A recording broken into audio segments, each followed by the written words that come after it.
Bem, eu vou embaralhar o baralho aqui e pedir para você falar para, quando você quiser.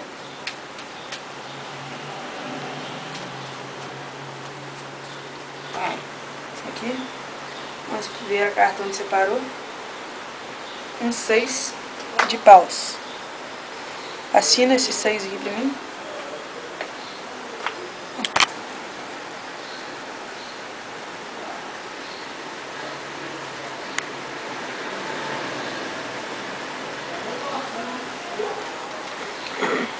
Vou pegar, dá pra ver aqui.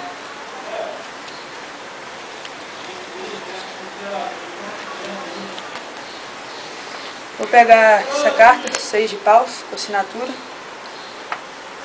Vou colocar ela aqui em cima. Vou tirar ela daqui de cima. Escolher um lugar aqui no meio do baralho, vou colocar ela. Vou fechar. Agora vou pedir para você cortar o baralho, colocar uma metade aqui na minha mão.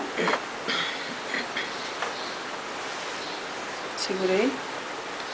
Você acredita que bem nessa metade aí, a primeira carta de cima pode ser a sua carta? Acho que não. O que você acha? Acho que não. Pode virar? Pode virar. É ela? Não. Mostra ali pra câmera. Não, é ela. Não é ela. Você sabe por que não é ela? Porque a sua carta, segurei, apareceu bem ali. Dentro do meu tênis.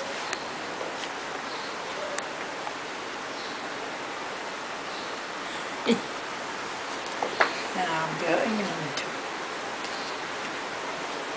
Era essa a sua carta? É. Não, mas como é que pode?